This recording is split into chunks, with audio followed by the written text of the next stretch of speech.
আল্লাহ নবী দিনের জন্য এমন দিন গেছে, আল্লাহ নবী পেটে পাথর পর্যন্ত বেঁধে কাটিয়েছে। আল্লাহ নবী দিনের জন্য এমন দিন গেছে, আল্লাহ নবী সিজদায় পড়েছে। মক্কা জালিমরা আমার নবী পাকের পিঠের উপরে 75 বার ভুঁড়ি পর্যন্ত চাপিয়ে দিয়েছে।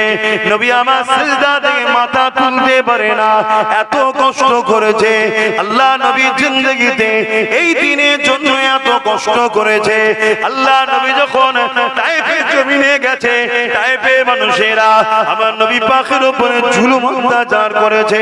আল্লাহ নবীকে পাথর নিক্ষেপ করেছে, ওই পাথর লেগে আমার নবী পাকের শরীর থেকে রক্ত ঝরে ঝরে পড়েছে। এ উম্মতে মুহাম্মাদি, তোমার পরনায় প্যান্ট শার্ট গেঞ্জি রয়েছে, মুখে দাড়ি রাখোনি, তুমি গুনাহগার পাপ কাজ করছো, কিন্তু কাল তুমি পরিবর্তন হবার রাস্তা খোলা আছে। যদি তোমার অন্তরে নবীর প্রেম থাকে, কাল তোমার পরিবর্তনের চান্স রয়েছে। আর যদি নবীর প্রেম না থাকে, তোমার পরিবর্তনের কোনো চান্স নাই। এই যুবকেরা শুনে রেখে দাও, আল্লাহ নবী কত কষ্ট করেছে এই দিনের জন্য।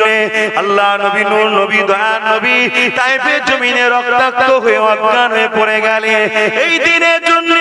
আল্লাহ নবী যখন উহুদের ময়দানে গেছে, জালিমদের পাথরের আঘাতে আল্লাহ নবী ডান্ডা মোবারক শহীদ হয়ে গেছে।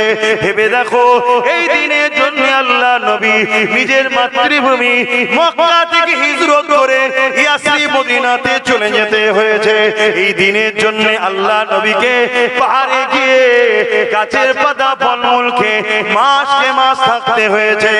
আজকের দিনে কোন এক শক্তি পাওয়ারের জোরে আমার মসজিদ, আমার মাদ্রাসা, আমার কবরস্থান, আমার ঈদগাহকে ভেঙে দিতে চাইবে। আর সেই শক্তিকে এই বাংলায় কেউ সহযোগিতা করবে, এই দুই শক্তি মসজিদ মাদ্রাসা দ্বীন ইসলামের দুশমন হবে। আর তুমি আমি যদি এই মাদ্রাসা মসজিদ দ্বীনের দুশমনকে সাথ দিই, মনে রেখে দিও আল্লাহ নবীর হাদিসটা মনে রেখে দেবে। প্রায় জায়গায় বলেছি, আজও বলে দিচ্ছি, কোন মুসলমান যদি জালিমকে জালিম জানার পরও শক্তিশালী করার জন্য ওই জালিমের সাথ দেয়, ওই মুসলমানটা ইসলাম থেকে বেরিয়ে যাবে। শুনছেন? তাহলে আজকে রাসূল কত কষ্ট করলে এই দিনের জন্য, এই কোরআনকে মেটাবার জন্য কত চেষ্টা হয়েছে। এই ভারতবর্ষে হতভাগা আকবর দ্বীনে ইলাহি বার করেছিল কোরআনকে মুছে দেবে বলে। এই কোরআনকে কত দেশে পুরাবার পর্যন্ত চক্রান্ত হচ্ছে না। আজকে সেই কোরআনকে আমার বাংলার কেউ বলবে কোরআনের মধ্যে সূরা তাওবা 5 নম্বর আয়াতে হিংসা ছড়াচ্ছে, আর তার বিরুদ্ধে আমি তুমি কেস করব, আর রাজ্য সরকার তাকে অ্যারেস্ট করবে না। উপরন্তু এসআইয়ের জন্য কেউ বললে, আন্দোলন করলে তাকে অ্যারেস্ট করে নেবে। তাহলে কি বুঝছেন এই রাজ্য সরকার আমাদের পক্ষে আছে মনে হয়?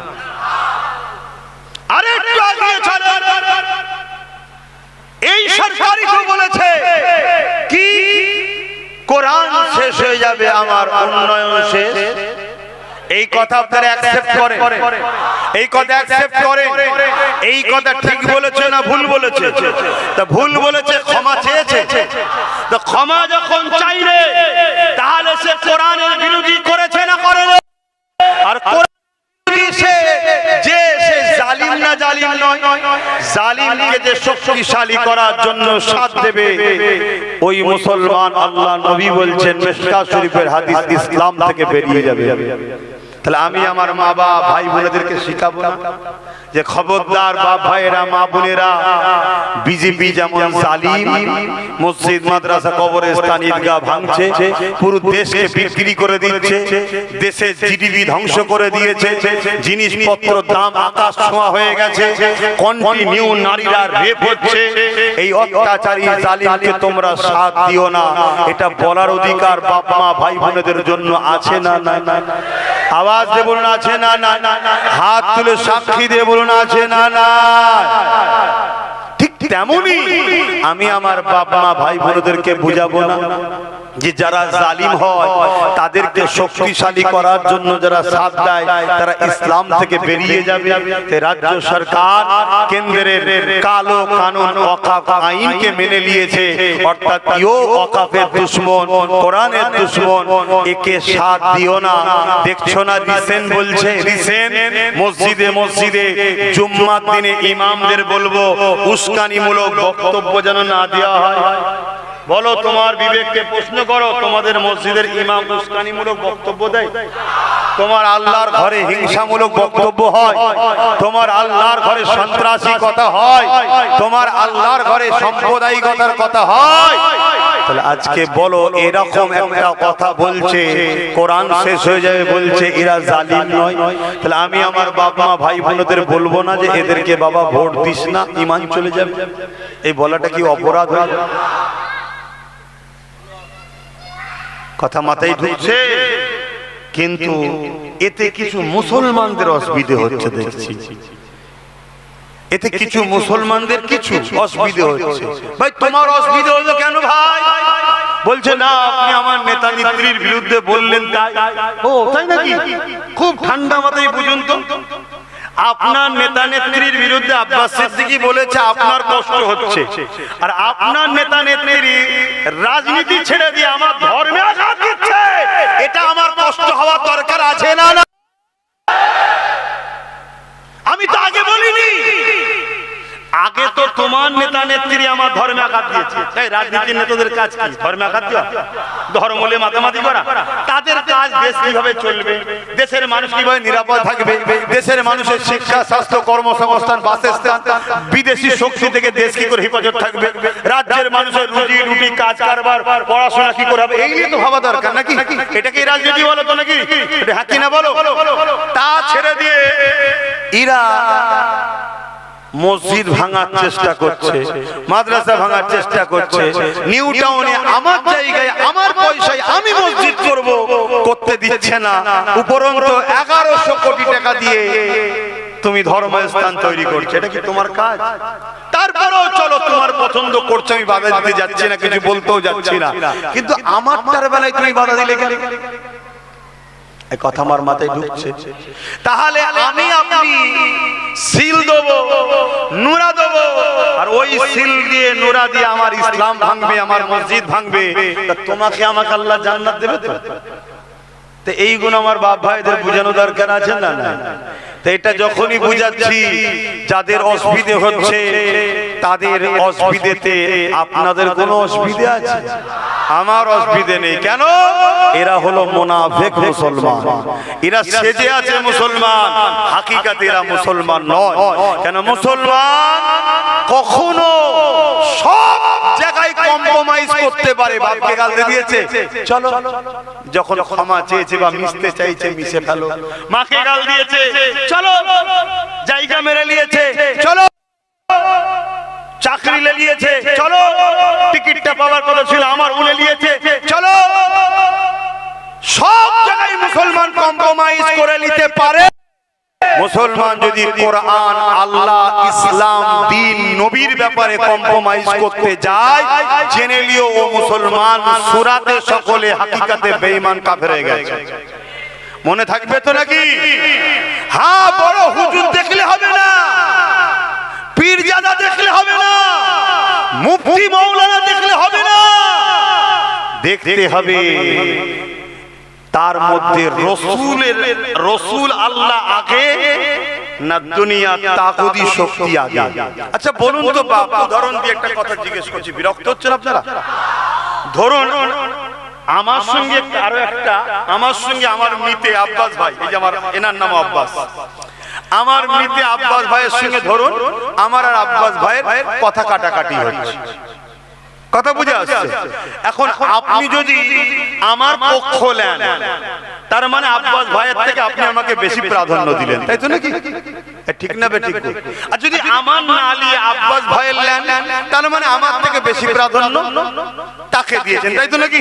তাহলে কেউ যদি বলে আমার কোরআন, আল্লাহর কোরআন শেষ হয়ে যাবে, আমার উন্নয়ন শেষ হবে না, আর এই জায়গায় আপনি যদি তার পক্ষপাতিত্ব লাই, তার মানে আপনি কোরআনের থেকে তাকে বেশি গুরুত্ব দিলেন।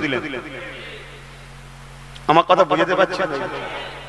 ধরুন বাপ আর মা সংসার জীবনে কথা কাটাকাটি হয় না, হয় না।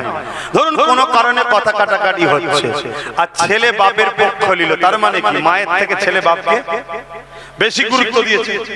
আর ধরুন মায়ের পক্ষ নিল, তার মানে বাপের থেকে মায়ের গুরুত্ব বেশি নিয়েছে। এই জায়গায় কেউ আমার মসজিদ মাদ্রাসা ভাঙতে চাইছে, আপনি সেই জায়গাতে তার বিরোধী না করে তার পক্ষ নিয়েছেন, তাকে সাপোর্ট করছেন, তাকে শক্তিশালী করছেন, তার মানে এটা প্রমাণ হলো আপনার কাছে মসজিদ মাদ্রাসা থেকেও এই মসজিদ মাদ্রাসা দুশমনদের গদি বাঁচানোটা আগে। কি গো, ঠিক বলছি তো নাকি? যারা মসজিদ মাদ্রাসা ধ্বংস হয় হয়ে যাও, কবরস্থান চলে যায় চলে যাও, বাপ দাদার কবরের উপর সিনেমা হয় হয়ে যাও, আমার দুনিয়ার জালিম নেতার গদি না চলে যায়, এই রকম মেন্টালিটি নিয়ে যে মুসলমান মসজিদ মাদ্রাসাতে পক্ষে না দাঁড়িয়ে মসজিদ মাদ্রাসার দুশমনের পক্ষে দাঁড়াবে, আপনার ঈমান কি বলছে? ইসলাম তো বলছে তার ঈমান নেই, আপনার কি মনে হচ্ছে থাকবে? আমি আপনাকে বলবো, লোভ করবেন না,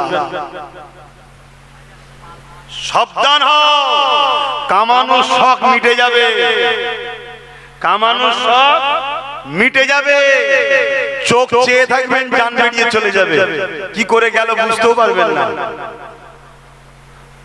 শুনছেন তো? শুধু একটা পট করে আওয়াজ হবে, পায়খানার রাস্তাতে নাড়ি ঘুরি বেরিয়ে একদিকে, মগজ একদিকে, আর একদিকে গোসলটা দিবারও ব্যবস্থা থাকবে। এরকম মরণ দেখেছেন না? দেখেন না? তুমি ইসলামের বিরোধী হয়ে যাচ্ছ, তুমি হুঁশ করে কাজ করো। এখন লড়াই আর শুধু রুজি রুটিতে নেই, এখন লড়াই স্বাস্থ্য চাকরিতে শুধু আর নেই, এখন লড়াই আমার ওয়াকাফকে বাঁচাবার লড়াই, ঠিক না বেটি? তাহলে সেই জায়গায় তুমি যখন দেখছো এই জায়গাগুলো শিওর নওশাদ সিদ্দিকী কামিয়াবি হচ্ছে, সেই জায়গায় তোমাদের সবার তো ঐক্যবদ্ধ হওয়া দরকার। হ্যাঁ, বাকি জায়গাগুলো না হয় ভাবা চিন্তা করা যেতে পারে, কমসে কম একটা ছেলে বিগত দিন লড়াই করছে না, করেন? আজকে ওয়াকাফ নিয়ে বাঁচাবার জন্য কেউ কেস করেছে? সেই নওশাদ সিদ্দিকী কেস চালাচ্ছে।